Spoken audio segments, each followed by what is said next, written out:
మేము కలెక్టర్ను, డిహెచ్ఐడిఎంను, మెడికల్ ఆఫీసర్ను కోరుకునేది ముఖ్యంగా మా బంజారా ప్రజలు ఏదో రోగాల వల్లనో కిడ్నీ రోగంతోటో హార్ట్ రోగంతోటో మేము బాధలు పడి డబ్బులు కష్టం చేసి పెద్ద హాస్పిటల్ కదా అని పల్లెటూరు నుండి ఇక్కడికి తరలించడం జరుగుతుంది. మా పేదరికాన్ని, మా అమాయకత్వాన్ని వాళ్ళు ఆసరా చేసుకొని డబ్బులను ఇన్కాష్ చేసుకుంటారు. కానీ తీసుకొచ్చిన ఏ ఒక్క పేషెంట్ను మేము బ్రతికి బట్టగట్టి మేము ఇంటికి తీసుకుపోవడం జరుగుతలేదు. మా బంధువులే ఈ సంవత్సరంలో ఈ హాస్పిటల్లో 5గురు చనిపోయారు. అందులో నడి వయసు వారు ఉన్నారు, వృద్ధులు ఉన్నారు.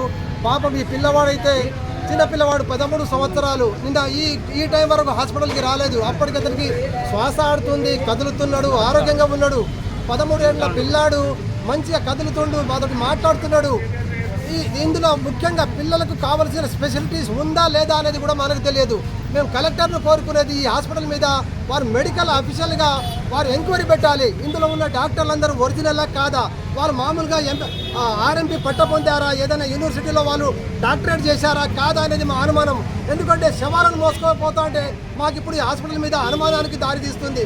కాబట్టి కలెక్టర్ గారు, మెడికల్ డిహెచ్ఐడిఎంఓ మీడియా ద్వారా మేము కోరుకునేది ఈ హాస్పిటల్ మీద ఎంక్వైరీ పెట్టాలి. ఇదే హాస్పిటల్ కాదు, పల్లెటూరు నుండి మొదలు పెట్టుకొని హైదరాబాదు, ఢిల్లీ, గల్లీ వరకు ప్రతి హాస్పిటల్ మీద మీరు ఎంక్వైరీ చేయాలని మేము మీడియా ద్వారా మిమ్మల్ని వినతి చేసుకుంటున్నాము.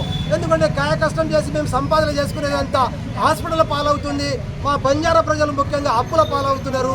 మా అమాయకత్వాన్ని వీళ్ళు ఆసరా చేసుకుని ఇన్కాష్ చేసుకుంటారు. కాబట్టి ఈ పిల్లవాడికి ఇప్పుడు మేము న్యాయం చేసినట్లేదు, దానికి సమాధానం కూడా చెప్తలేదు. మేము చేసినాము అని అంటే దీంట్లో దానికి సంబంధించిన వాళ్ళు ఉన్నారంటే మేము నిన్న అంతా మేము నో అబ్జెక్షన్ సర్టిఫికేట్ తీసుకున్నాము, మేము వీడియో రికార్డ్ చేసుకున్నాము, మేమంతా చెప్పాము. ఇట్లా పరిస్థితి ఉన్నప్పుడు వాళ్ళు నిన్ననే డిశ్చార్జ్ చేయాలి. మా వల్ల కాదు, ఇందులో స్పెషాలిటీ లేదు, డాక్టర్లు అందుబాటులో లేరు, మీరు ఎక్కడెక్కడ తీసుకోపోవడం మమ్మల్ని వెళ్ళగొట్టాలి. మేము నిన్ననే చెప్పాము కదా, మొన్ననే చెప్పాము కదా అని వాళ్ళు సాగులు చెప్పుకుంటూ దాటిస్తున్నారు. కానీ ఇందులో వచ్చిన ప్రతి వాళ్ళు చనిపోయి పోతున్నారు, కానీ బ్రతికి అయితే పోతలేరు. కాబట్టి మీ ద్వారా మేము కోరుకునేది ఈ హాస్పిటల్ మీద ఎంక్వైరీ పెట్టేమని కోరుతున్నాము. మాది చంద్రపేట మండలం కోడమ్మాది గ్రామం, నర్సంపేట వచ్చే సాగర్ నర్సంపేట. నేను ఫీవర్ వస్తే బాబుకు ఇక్కడ తీసుకెళ్ళిన తర్వాత ఆయన యూరిన్ టెస్ట్, బ్లడ్ టెస్ట్ చేసిన తర్వాత డాక్టర్ ఏమన్నారంటే బాబుకు వైరల్ ఫీవర్ ఉంది, వైరల్ ఫీవర్ తగ్గుతుంది, 2 days తర్వాత తగ్గిపోతుంది అంటే ఆ రోజు నేను ఇంటికి తీసుకెళ్ళాను. నైట్ మళ్ళీ 3 o'clock వామిటింగ్ అయితే మళ్ళీ తీసుకొచ్చిన తర్వాత మార్నింగ్ వాళ్ళు మళ్ళీ బ్లడ్ టెస్ట్ చేసి డెంగ్యూ ఫ్యాక్ట్ మీరు బాలసముద్రంలోనే ఏకశీల పాఠశాల చక్రవర్తి హాస్పిటల్ మంచి డాక్టర్ అక్కడ తగ్గిన కూడా మంచి ఉంటాయి మన దగ్గర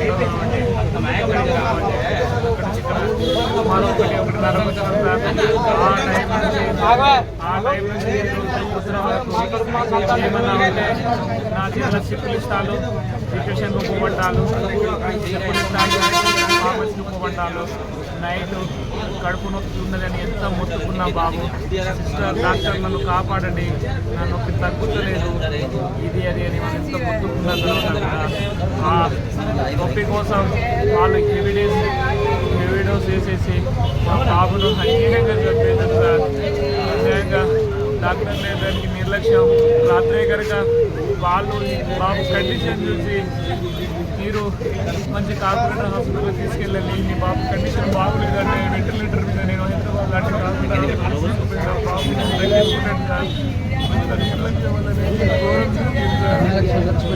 దాదాపు నైట్ 70,000 వరకైనా సార్ క్యాలిక్యులేషన్ చేసుకొని నుంచి ఎక్కడ పడితే ఎక్కడ 5,000 కొట్టేస్తాము, 4,000 కొట్టేస్తాము. ఇక్కడ ఒక్క రిపోర్ట్ కూడా ఇవ్వలేదు సార్. అక్కడ నేను నర్సంపేటలో చేయించిన రిపోర్ట్ తోటే డెంగ్యూ పాజిటివ్ ఇచ్చాను.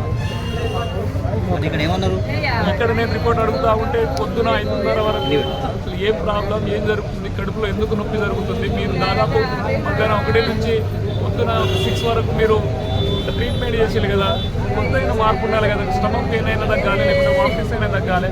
ఏం దొరుకుతుంది ఇది అది అంటే సార్ వస్తాడు 8 o'clock, సార్ వస్తాడు చూస్తాడు, మళ్ళీ కోర్స్ ఇద్దాం. మనం ఆల్రెడీ నొప్పికి ఇచ్చేసినాం. ఈయన బాబు 8 సార్లు మొత్తుకుంటే 5 సార్లు డోస్ ఇచ్చేసి పంపించారు. మీరు ఏ రోజు అడ్మిట్ అయ్యారు?